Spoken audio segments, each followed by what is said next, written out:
बरसात के बाद की ठंडी शाम थी। उत्तर प्रदेश के छोटे से गांव माधवपुर में हल्की हल्की धुंध छाई हुई थी। कच्ची गलियों में मिट्टी की खुशबू घुली हुई थी और चौपाल पर बैठे बुजुर्ग हुक्का गुड़गुड़ा रहे थे। उसी गांव में एक आदमी रहता था, योगेश। लोग उसे प्यार से अंगीरा चिकन वाला कहते थे। वो गांव में चिकन बनाकर बेचा करता था। कहते हैं उसका चिकन ऐसा होता था कि जो एक बार खा ले वो जिंदगी भर उसका स्वाद नहीं भूलता था। उत्तर प्रदेश के उस मिर्जापुर गांव में उसका एक ढाबा था जिसमें वो अंगीरा चिकन बनाकर बेचा करता था। एक रोज गांव की औरतें कुएं पर पानी भर रही थीं। अरे सुना तुमने, आज फिर अंगीरा ने आधी रात को अपने ढाबे पर चूल्हा जलाया था। हाँ रे, और ऐसी खुशबू आ रही थी कि मेरे घर के बच्चे नींद में चिकन चिकन बड़बड़ाने लगे। पता नहीं ऐसा क्या ही मसाला डालते वो उस चिकन में। योगेश 40 साल का था, लेकिन जब वो चूल्हे के आगे चिकन बनाने की तैयारी में लगता तो 20 साल के लड़के को भी फेल कर देता और जल्दी जल्दी सब कुछ बनाता। वो मिट्टी की हांडी में चिकन बनाकर उसे दम देता। उसकी खासियत ही यही थी। वो गैस का इस्तेमाल कभी नहीं करता था। वो चूल्हे पर ही अंगीरा चिकन बनाता था। उसके अंगीरा चिकन के गांव में सभी दीवाने थे। एक रोज उस गांव में मुखिया का बेटा शहर से आया। शहर से आने के बाद वो अपने गांव में घूमने निकला। जहां योगेश के ढाबे से जैसे ही वो निकला तो उसकी खुशबू से वो खुद को रोक नहीं पाया। वाह भाई, क्या खुशबू आ रही है। अरे योगेश भाई, कैसे हो? मैं बिल्कुल ठीक हूँ। तुम बताओ, कब आए शहर से? बस आज सुबह ही आया हूँ। बड़ी लाजवाब खुशबू आ रही है। आज भी आपके ढाबे से वही खुशबू आ रही है। हुनर तो हमेशा एक सा ही रहता है। खैर ये बताओ, तुम अंगीरा चिकन खाओगे? ये भी कोई बात है? आपके यहाँ आया हूँ और ना खाकर जाऊं, ऐसा तो हो ही नहीं सकता। अब तो जल्दी से बना दो। मैं तो कहता हूँ योगेश भाई, आप बेकार ही यहाँ अपना समय बर्बाद कर रहे हैं। आप मेरे साथ शहर चलिए, वहां जाकर आपको एक बड़ा सा रेस्टोरेंट खुलवा दूंगा जहां बड़े बड़े गैस चूल्हे होंगे जो बिजली से चलते होंगे।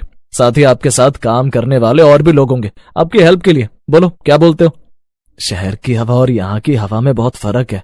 वहां सिर्फ लोग पेट भरने के लिए खाते हैं और यहाँ हम सुकून से खाते हैं। अच्छा ये लो अंगीरा चिकन, चखो और बताओ, शहर में तुम्हारी बिजली वाली मशीनों के खाने में ऐसा स्वाद होगा क्या? उस अंगीरा चिकन को खाने के बाद तो जैसे मनीष शहर का सारा जादू ही भूल गया। उस चिकन के अंदर मसालों की सौंधी खुशबू थी और अंदर तक घुसे हुए उसमें मसाले। उसमें से एक अलग ही तरह का स्मोकी फ्लेवर था। वाह ये स्वाद, ये तो शहर के बड़े 7 स्टार होटल में भी नहीं मिलेगा। वाह मजा आ गया। लेकिन ये तो बताइए, आप इसमें ऐसा क्या डालते हैं भला? ये सुनकर योगेश मुस्कुरा पड़ा और कुछ नहीं बोला। मनीष अपने घर आ गया, लेकिन रात भर उसके दिमाग में एक ही बात गूंज रही थी। उस योगेश के अंगीरा चिकन का जो स्वाद है वो तो दूर दूर तक किसी चिकन में नहीं होगा। अगर इस स्वाद को गांव से हटाकर शहर के बाजार में बेचा जाए तो फिर तो मैं नोटों की गड्डियों में खेलूंगा। आखिर शहरी लोग खाने के कितने शौकीन होते हैं। उधर गांव के लोग भी बस यही बात कहते। कुछ तो राज है उस चिकन में, ऐसा मसाला कोई आम आदमी नहीं बना सकता। सही कहा भाई, आज तक समझ नहीं आया आखिर वो स्वाद कैसा है। गांव में पीपल के पेड़ के नीचे योगेश का एक छोटा सा ढाबा था, अंगीरा स्पेशल चिकन पॉइंट। भैया आधा किलो अंगीरा स्पेशल लगा दो। आधा किलो? अरे भैया आज तो मसाला कुछ खास है, अब पूरा किलो ले जाओ। सारा परिवार मिलकर खाना सुकून से भाई, हैं? हाँ लेकिन अभी इतने पैसे नहीं है। अरे तो कोई बात नहीं, पैसे बाद में दे देना। अच्छा ठीक है, कर दो भाई। अब एक रोज उस गांव के स्कूल मास्टर मिश्रा जी उसके ढाबे पर आ पहुंचे। अरे योगेश, सुना है तू पहले शहर में था? ये बात सुनकर उसकी आंखें अचानक गंभीर हो गई। बिल्कुल सही कहा मास्टर जी, मैं पहले लखनऊ में एक बड़े होटल में काम करता था, लेकिन एक दिन होटल में आग लग गई, सब कुछ जलकर राख हो गया। जिसके बाद वो होटल बंद हो गया और फिर मैं अपनी माँ को लेकर गांव लौट आया। लेकिन उस दिन से मैंने कसम खाई थी कि मास्टर जी अब खाना बनाऊंगा तो सिर्फ अपने गांव में। अब यहीं के लोगों को अपने हाथ का स्वाद बनाकर चखाऊंगा। उधर मनीष 2 दिन बाद शहर से एक आदमी को लेकर आया जिसकी बड़ी सी कार थी और देखने से ही वो कोई बड़ा बिजनेसमैन लग रहा था, जिसका नाम था मिस्टर विक्रम सिन्हा। सिन्हा मुंबई के बड़े फूड चेन के मालिक थे, जिसे मनीष ने सब बता दिया था। लेकिन जैसे ही सिन्हा की नजर उस छोटी सी झोपड़ी वाले ढाबे पर पड़ी, उसने नाक सिकोड़ते हुए कहा, मनीष ये तू मुझे कहाँ ले आया? भला तुझे इस झोपड़ी में कोई टैलेंट मिला? यहाँ का हाल देख रहा है, इस छोटी सी झोपड़ी में लोग क्या ही खाने आते होंगे।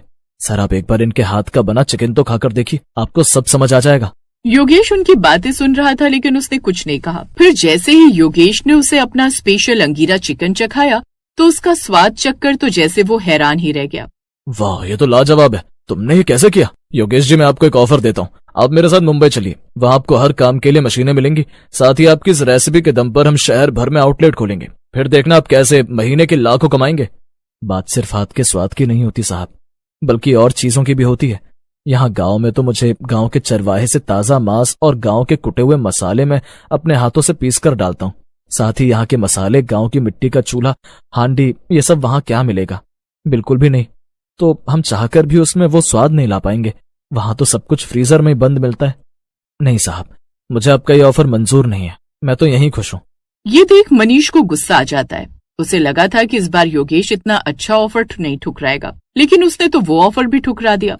अब मुझे उस योगेश पर नजर रखनी होगी और उसका वो मसाला चुराना होगा, ताकि हम भी वो मसाला डालकर वैसे ही चिकन बना सके। अब उसने योगेश पर नजर रखनी शुरू कर दी और एक रोज उसने जो मसालों की पोटली थी वो ढाबा बंद करने से पहले एक बक्से में छुपा कर रख दी। ओह, लगता है यही है वो मसाला। योगेश जैसे ही ढाबा बंद करके वहां से जाता है, वैसे ही मनीष जैसे तैसे करके उसके ढाबे के अंदर जाता है और वो पोटली उसने बक्से में रखी थी उसे वो निकाल लेता है। ओह, तो फाइनली मेरे हाथों में पोटली लगी गई। अभी मिस्टर सिन्हा को ये बात बताता हूँ। अब वो फोन करके उसे सारी बात बताता है। अरे वाह, ये तूने बड़ा अच्छा किया। अब तू कल ही शहर आजा, हम अपने शेफ से कहकर वो मसाले डालकर अंगीरा चिकन बनाएंगे। अब वो अगली सुबह ही शहर के लिए निकल जाता है और मिस्टर सिन्हा के होटल में पहुंचता है। वाह वाह, ये तूने बड़ा अच्छा किया। विपिन, यहाँ आओ। जी साहब, ये लो, और इस मसाले से अंगीरा चिकन बनाओ और उसमें ही मसाले डालो। मुझे वही स्वाद चाहिए जो उस गांव वाले के अंगीरा चिकन में था। जी मालिक। अब उस बड़े से होटल के किचन में शेफ अंगीरा चिकन बनाने की तैयारी करता है।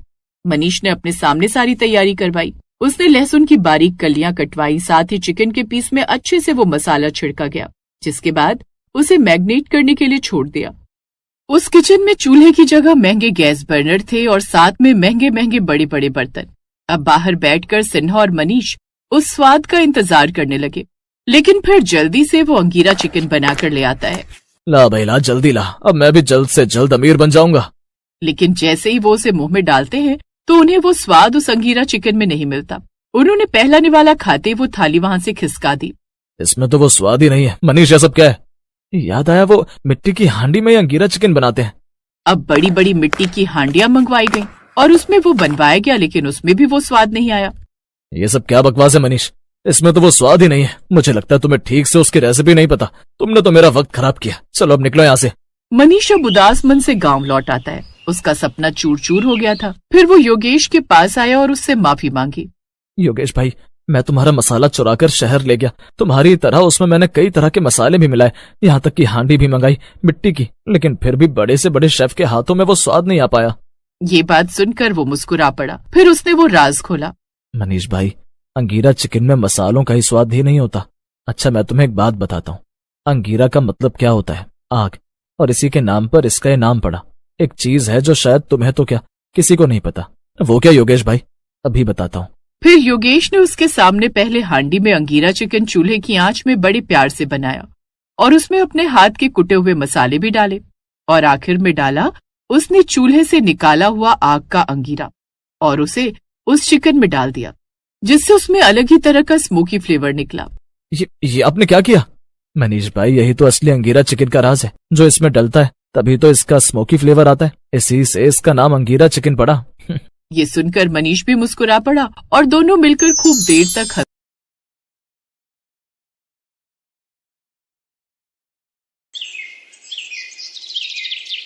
अतुल का जीवन बचपन से ही गरीबी में गुजरा।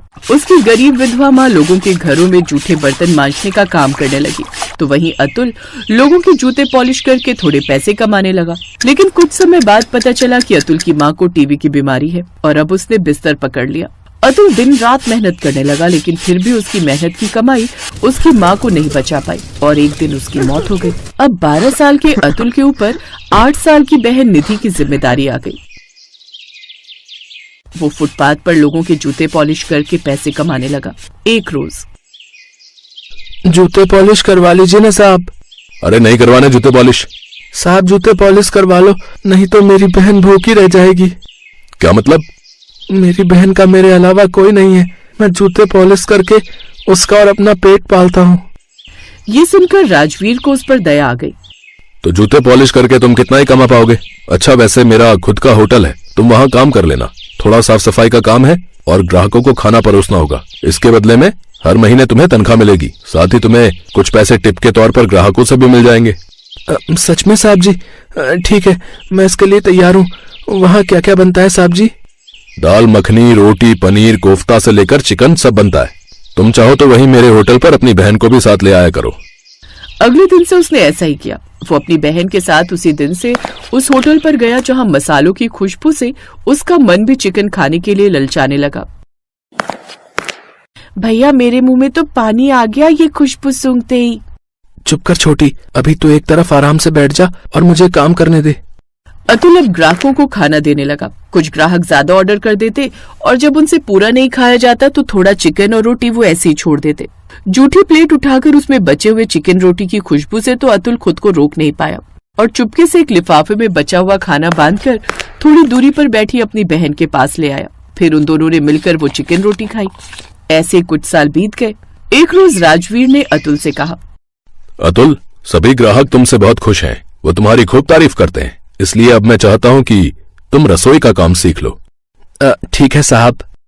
अब अतुल रसोई में काम करने लगा। कुछ ही दिनों में उसने खाना बनाना सीख लिया। खासकर उसने बहुत अच्छा चिकन रोटी बनाना भी सीख लिया। अब सब ग्राहक उसके हाथ की बनी चिकन रोटी ही मांगते थे। लेकिन अब उसके साथ काम करने वाले दूसरे लोग उससे जलने लगे। फिर एक रोज, मैं अच्छे से जानता हूँ अतुल, ये चोरी तुमने ही की है। नहीं नहीं, ये झूठ है, मैंने कोई चोरी नहीं की। तभी राजवीर भी आ गया। क्यों शोर मचा रखा है और किसने की चोरी? मालिक, मैंने इसे गल्ले से पैसे चुराते देखा है। यकीन ना हो तो इसकी जेब की तलाशी ले लो। राजवीर ने उसकी जेब की तलाशी ली तो उसमें से 2000 रुपए निकले, जो दरअसल बबलू ने चुपके से उसकी पैंट की जेब में डाल दिए थे।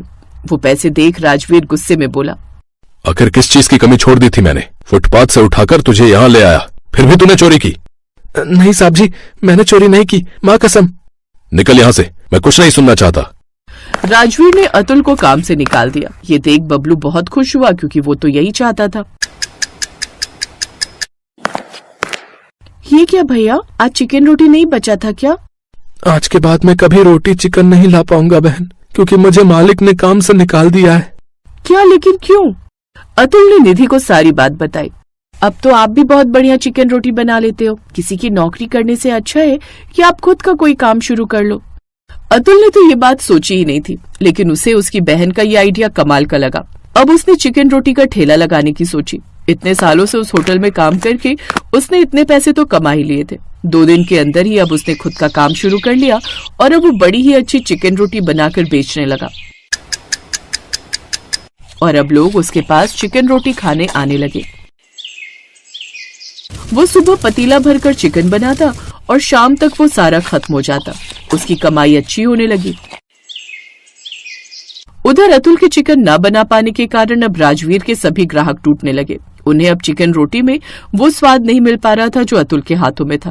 वो सभी उसी के ठेले पर जाने लगे। राजवीर का होटल तो अब बंद होने की कगार पर आ गया, लेकिन एक रोज बबलू को उसने किसी से बातें करते हुए सुना।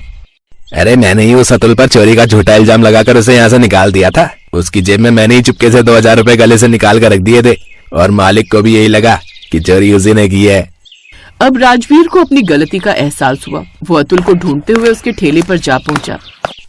मुझे माफ कर दे अतुल, सभी लोग तुझे पहचान गए, लेकिन मैं ही तुझे नहीं पहचान पाया। एक बार भी नहीं सोचा कि तू ये काम नहीं कर सकता। साहब, मैंने आपके पैसे नहीं बल्कि आपका हुनर चुराया था, तभी मैं इतने अच्छे से अपना काम कर पा रहा हूँ। अब तुम अपने होटल में वापस चलो अतुल, नहीं तो वो बंद हो जाएगा। नहीं साहब जी, आखिर मैं कब तक आपकी नौकरी करता रहूंगा? गलती आपकी भी नहीं है, पर आप चिंता मत कीजिए। कुछ दिनों में मेरी बहन की पढ़ाई पूरी हो जाएगी तो मैं अपनी बहन के साथ मुंबई चला जाऊंगा। फिर वहीं अपना चिकन रोटी का काम शुरू करूंगा। तब आपके ग्राहक वापस आ जाएंगे। तेरी हर इच्छा पूरी हो बेटा, ऊपर वाला तुझे खूब तरक्की दे। इतने दिनों तक ठेले का काम करके अतुल ने ठीक ठाक पैसे जोड़ लिए थे। निधि की पढ़ाई पूरी होते ही वो मुंबई चला गया, जहां उसने उसका दाखिला एक बड़े कॉलेज में करवा दिया और उसने खुद का चिकन रोटी का काम शुरू कर लिया। उसके हाथों की बनी चिकन रोटी ने तो वहां भी धमाल मचा दिया। लोगों की भीड़ उसके ठेले पर लगने लगी। लोग दूर दूर से उसके हाथ की चिकन रोटी खाने आने लगे। उसकी खूब कमाई होने लगी। वो एक दिन में हजारों कमाने लगा। उसकी गरीबी का अंत हो चुका था और अब ऊंचाइयों उसके कदम चूमने लगी। एक गरीब चिकन रोटी का ठेला लगाने वाले का आज मुंबई जैसे बड़े शहर में खुद का बड़ा घर और बड़ा सा होटल था।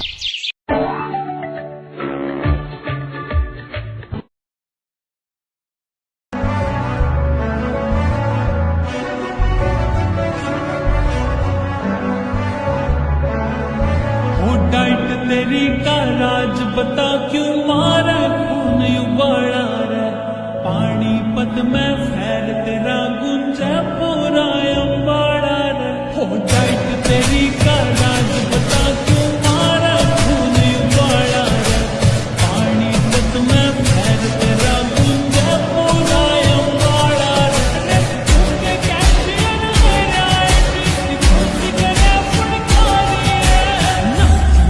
तेरा बिजनेस कोई न जॉब तेरी सरकारी तेरा बिजनेस कोई न जॉब तेरी सरकारी है हो खून में पंपिया करे दिलेरी न मिलती किते बाजारा में सोया की रे बात छोड़ तू ढूंढ के दिखा हजार